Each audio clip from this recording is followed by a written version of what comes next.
Hi, welcome to the Roundabout Cast, episode 17. Japanese edition. We're all gonna only speak in Japanese. Konnichiwa. Oh, do That's not do this. Stop Willer, right no. now. Okay, well, we were gonna do it, but Willer already broke the streak, so we're No, not gonna do it I anymore. saved you all. You should be thanking me.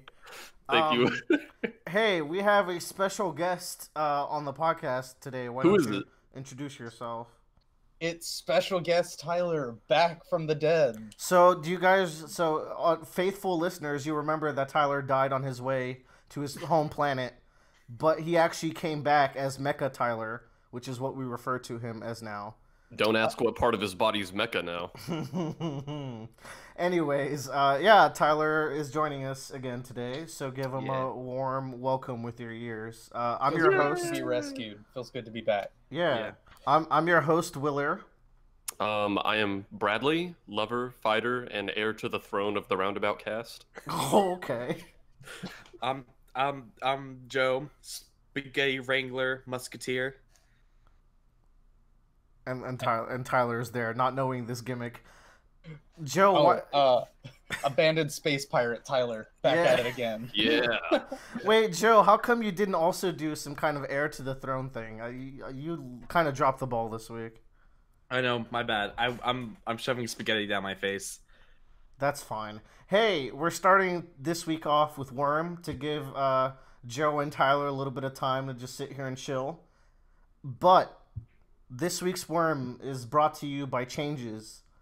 I wanted to switch up the format with our Worm discussions a little bit. We've been doing too much summarizing, which not only kills a lot of time, but also has me doing reactions to all sorts of things when if we wanted to be more efficient and also tackle all the best things, I figured that we could change the format up a little bit. And Yeah. 'Cause Bradley I agreed. think- yeah, I think we can touch on all the really important stuff that we really want to talk about.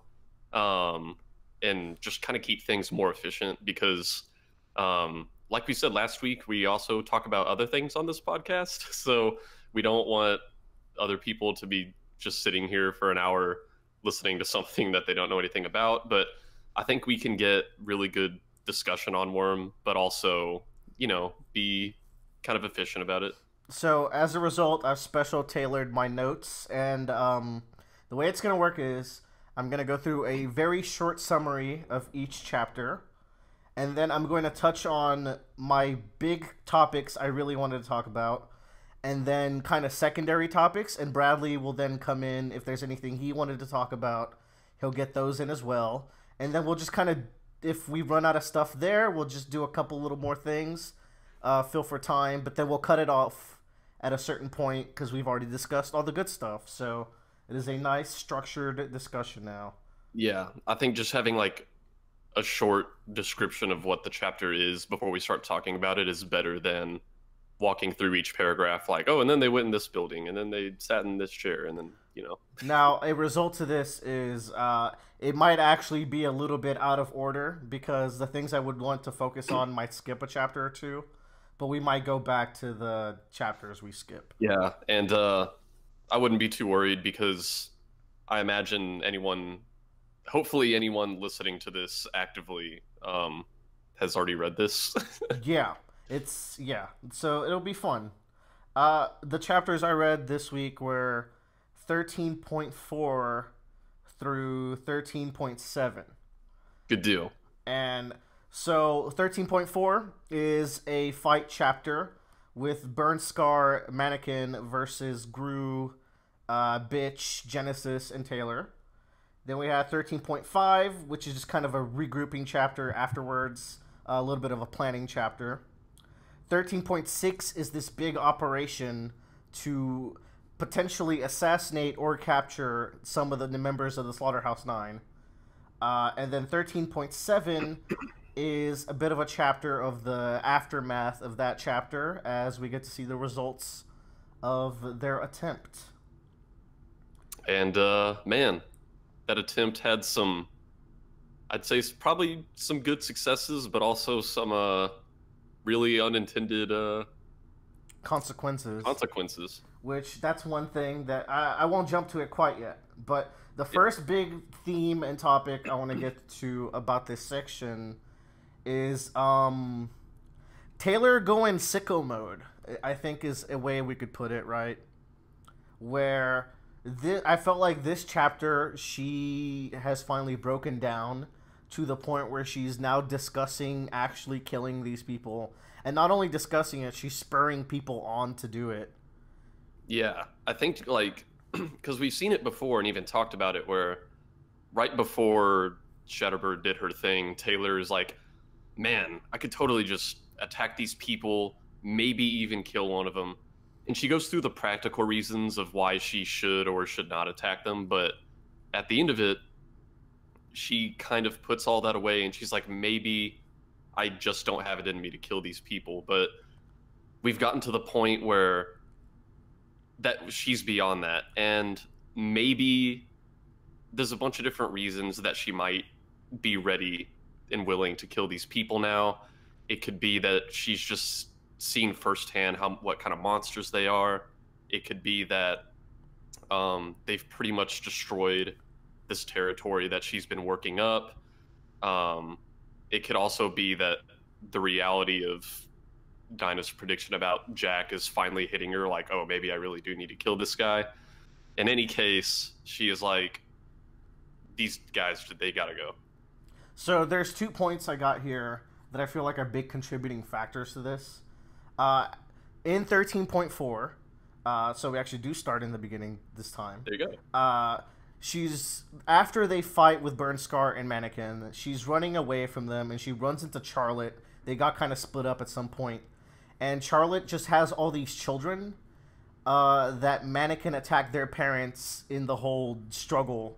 And now they're all just orphans.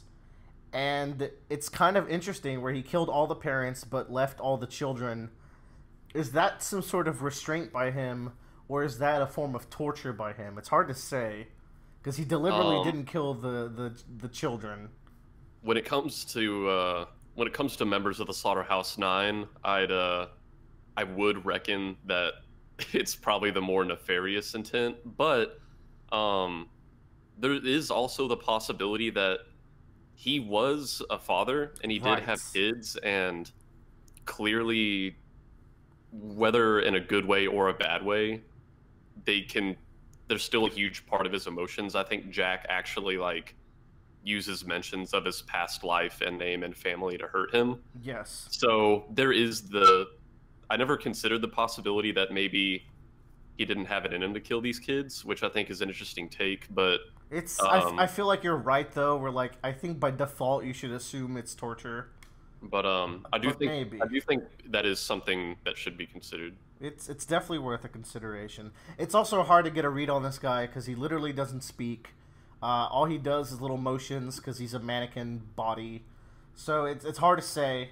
I'll leave that in the open. But all this and all that's been happening, there's some passages about Taylor feeling weak and helpless, which now would be a good time to also bring up that this week, since I couldn't listen to more Worm during the downtimes of work, I decided to listen to We've Got Worm because Bradley's always talked up that podcast. So I started it, which brings me back to the early parts of Worm, which is also a really good way to jog my memory. It's been helpful. Yeah, it's probably one of the best ways to revisit old parts. Yeah, for sure. They're really thorough with their discussion. So a big theme in Worm in general, and that this has been true since the beginning, is just kind of helplessness and what that does to a person. And in the beginning, it was in the form of bullying, but I guess the story's kind of shifted from that, probably for the better. But now they've reintroduced this with the helplessness of just how strong and terrifying these 9 individuals are. I guess there's 8 of them. But then it's whatever. Getting technical here. How terrifying all these people are. And I feel like at this point, with enough encounters with Mannequin, Burnscar showing up and them not really being able to do anything to her, it's Jack being Jack, it's just becoming abundantly clear that this is like a losing situation. So I feel like that's what's really spurring Taylor on to kind of finally pull the trigger, so to say. Yeah, I feel like a lot of the times that she's spurred into action is when she feels trapped, which um feeling trapped is kind of this like mindset of her trigger event, Yeah. which for any person with powers, putting them in the mindset of their trigger event's gonna do some either really bad things or good things, probably bad things, but we've seen it before, and I think she's even conscious of it. Like, I think before she decided to officially join the Undersiders, her dad like locked her in the kitchen and gave her an ultimatum, and Right. obviously that was kind of the last straw with her. That's when she left, right? Yeah, and she kind of does these.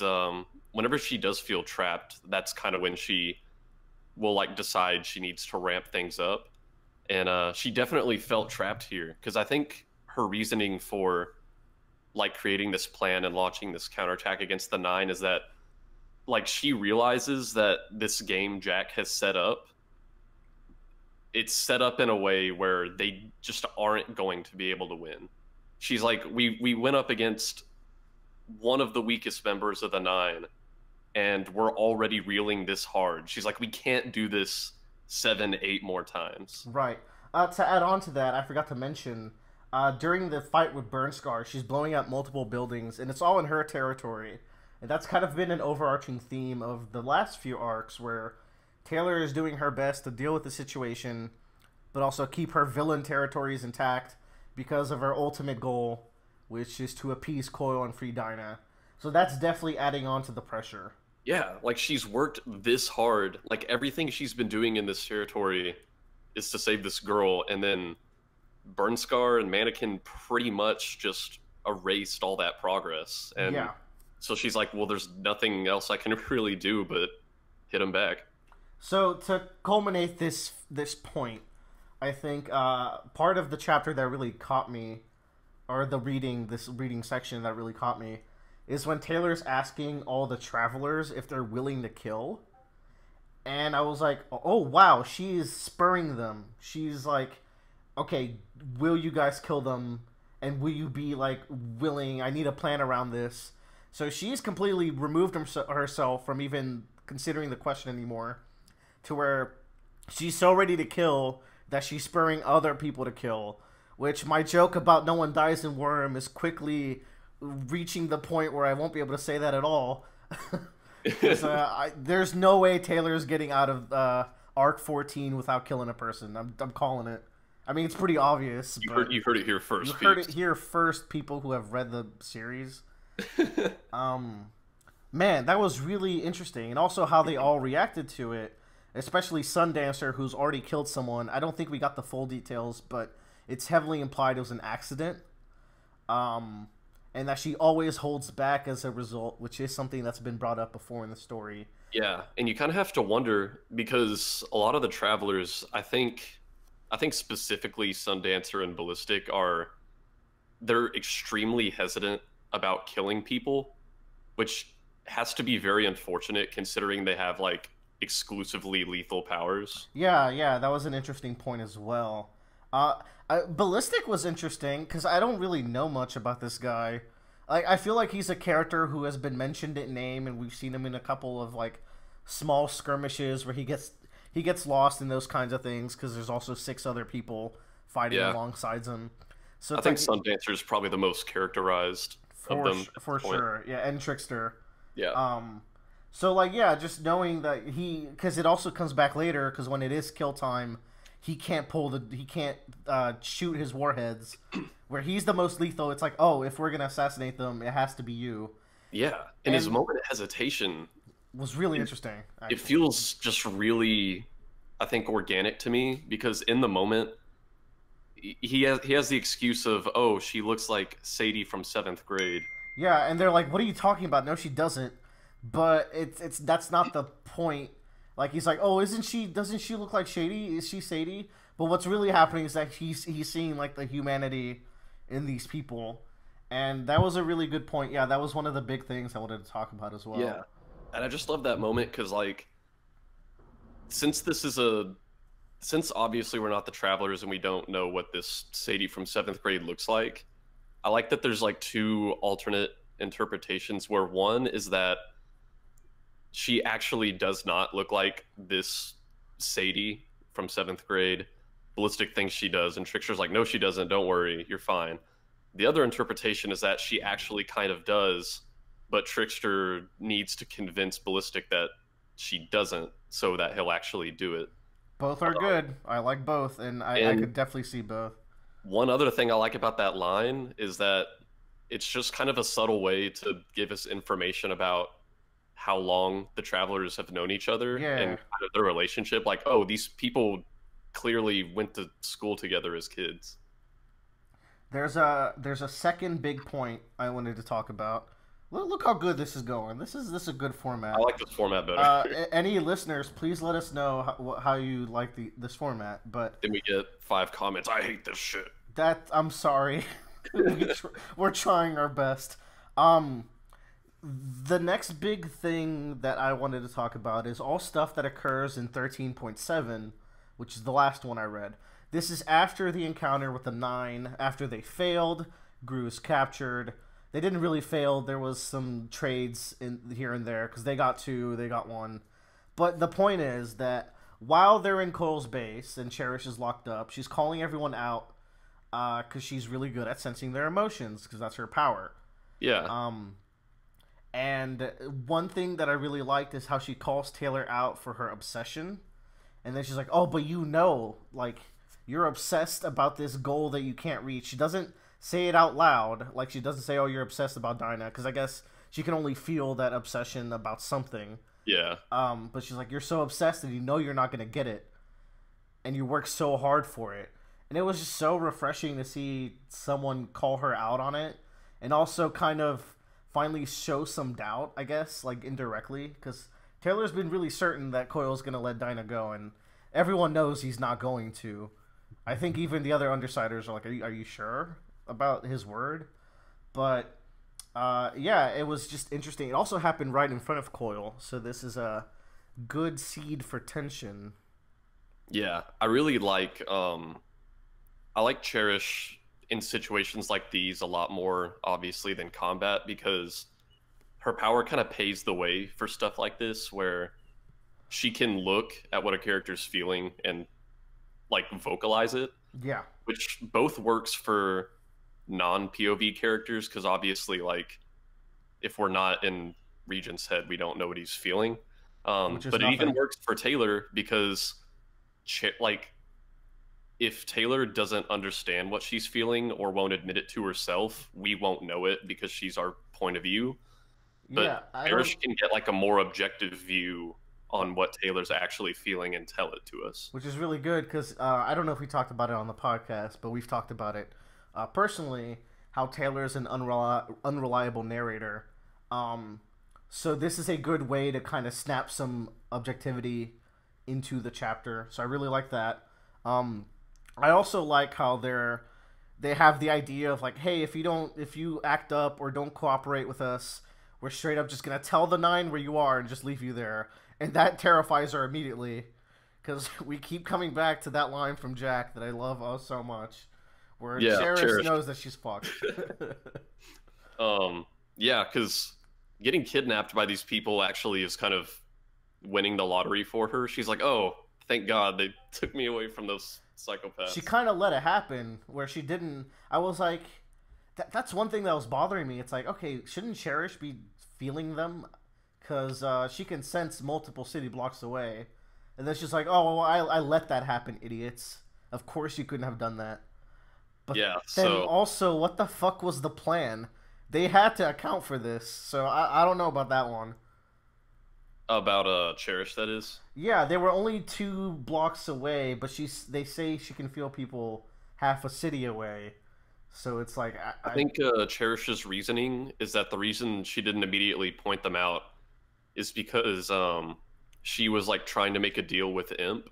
Right. She even thought they were with Imp, and she was surprised that Imp didn't tell them. She assumed like that they were in on the plan, and then as soon as they had it in their mind, like, okay, we're attacking, she's like, oh fuck. I kind of mean the opposite though, where like, how did they think the plan was gonna work if they were within her range? I think their idea was that as Fuck soon it. as they possibly can, um, they warhead her in the head. Yeah. So I don't know. Yeet her and leave her. Yeah. Yeah. Okay. Um. Some other interesting stuff Cherish brought up is how everyone blames Trickster for something. It's not discussed what, but the more and more time we spend with the travelers, the more and more interested I get in them and their whole ordeal. I Um, wonder if we'll find out what that's all about. I wonder if we'll get a juicy interlude at the end of probably this set of chapters going into it. I wonder. Eh? Um, so last big things here is I like when they reach out to the hero side and like, hey, we captured two of them. Regent has body hacked even one of them. Like, this is the best that any rogue group has ever done. We really need your help. And Miss Militia's like, no, like a lot of us die whenever we get in these conflicts with them. So you're on your own regardless of how well you're doing. And Yeah. she even calls out like she tells them kill them immediately because there's a kill order on them. And I just thought this was really cool where it's like you're pardoned for murder on the behalf of like just how dangerous these 9 people are. It's like, hey, hero or villain, if you kill these guys, that's a free pass because Yeah. we really need to kill them. I think it's pretty reasonable because Oh yeah. I don't imagine anybody would really miss Jack aside from us, the readers. Aside from me, deeply. Um, and then the last big thing here is Miss Militia is calling Taylor out. She's like, "Hey, do you remember all the bad things you've done? Because we have all these records of all the things you've done, like robbing banks and just general the villainry and taking over a territory. What side do you think? What side do you think you're on?" And then Taylor kind of like has a pretty good line about how she basically sees herself in the middle of it because good and bad have no real bearing. She's seen bad good people and good bad people at this point. And it felt pretty compelling. It was one of those times where it's like, so Taylor usually like finds a way to justify her actions, but given what she's been through, I felt like this was a pretty reasonable and cool answer for her to give. Yeah, and I feel like it's very different than what Taylor would have said a long time ago because closer to the beginning of the story, even after having robbed a bank, if you would have asked her, she would have said, "Oh, no, no, no, I'm a superhero." Yeah, I'm undercover. Yeah, and now she's like, what matters is what I'm doing, not necessarily the label I have on myself. Yeah, slippery slope. But this is a good way to get her on that slope. I feel it's I really like that little portion. Those are all the main things I wanted to talk about. Bradley, were there any like urgent, cool things you wanted to bring up about this section? Anything you Yeah. wanted to ask me about? And yeah, I think we hit a lot of the really big and cool stuff this arc.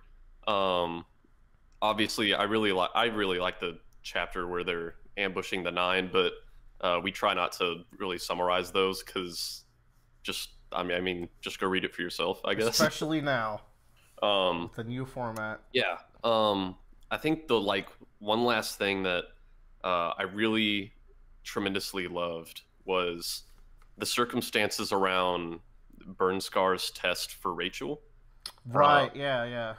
Because she says she's basically going on about how I need you to get rid of like the people, or not the people. She says like I need you to get rid of what you care about most, and she's like I'm not gonna hurt my dogs, and she's like I'm not asking you to. And so she delivers her test, which is to kill the other members of the Undersiders, and we can see her. She does not protest to this as quickly as she did at the thought of killing her dogs. Yeah.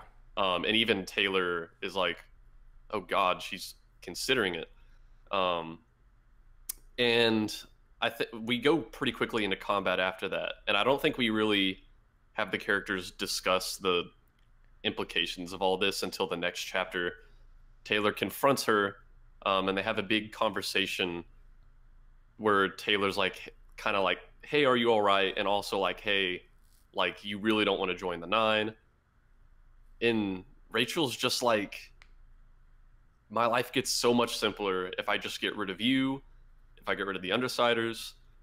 And then Taylor's like, no, it doesn't, because like you'll get the nine off your case for a few days because of this test, but they're going to keep following you for the rest of your life. And she's like, I don't care about them either. Like, she says all she wants is to be left alone. And I think for a while she might have had some indecision after her initial conversation with Siberian about whether or not she would join the nine.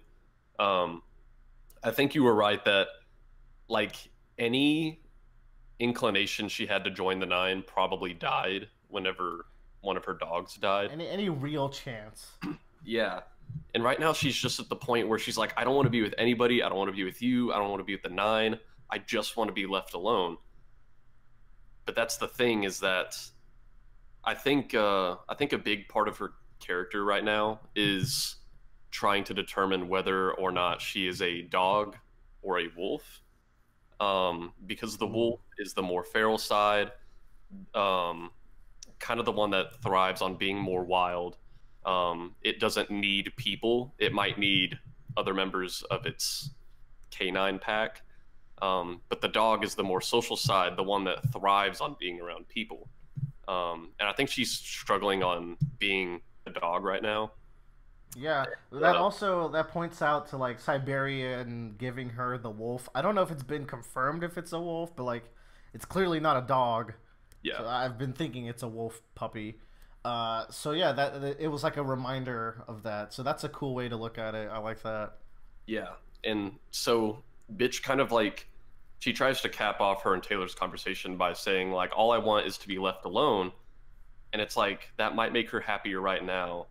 But in the grand scheme of this character and like what she needs in her life, I think as much stress as she does get caused by being with the Undersiders, I do think she needs to stay with them. She needs to learn to be with people.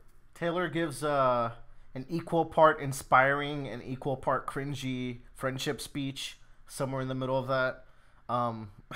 So that was some classic Taylor dialogue. Yeah, but like, yeah, I hopefully it worked, you know. Yeah, and she tries to do the whole like, you know, we've gone through the same kind of stuff. Like she's like, I've been there. We're the same, you and I. Yeah, and Rachel's like, clearly we're not. Like, like Taylor's like, it's not a pissing contest, and she's like, yeah, because you'd lose. And I just realized I'm about to quote the whole conversation, but I think there is some kind of point here where they both have struggled with people in the past, and Taylor says something that strikes a chord with bitch, and Taylor even like picks up on it. She says, we're kindred spirits, we've both struggled with the social, and she cuts off. And I think there's two things here that might have even hit Rachel close to home. One, Taylor says we're kindred spirits, which I don't think I picked up on my first read through, but that's like word for word what Siberian had said to bitch. So she's probably like, well, if two of these clearly different people are both saying it, maybe they're both trying to manipulate me or something like that. Or maybe one of them is right and I have to figure out which one it is. Yeah. And then also just Taylor bringing up that Rachel struggles with social situations. We've been in Rachel's head now at this point, so we know how much that hurts her, knowing that she doesn't get people. Yeah. So, I don't know. I really hope Rachel has some good stuff going on for her in the future. I don't like the way you say that. I am fairly positive on Rachel and her future. I think she'll come around. Yeah. Yeah, sure. I think that's good for Worm though. Yeah. I really like this format a lot better. I think we spent a lot more time focusing on a much higher percentage of time focusing on the stuff that needs to be talked about. And if there's one thing that happened that I didn't mention that I'm really excited for is Regent taking over Shatterbird. I like it whenever he's doing his crazy shit, and I think this would be a big swing, so I'm really excited to see how that impacts everything. That's what I got. Next time? Find out next time. Well, thank you for joining us on Take That, You Worm. I don't think I said it this time. Yeah. Joe, Tyler, come back to life. I use Monster Reborn. I started that sentence and I realized I didn't know how I was gonna finish it. What happens next time? Find out Next time. time.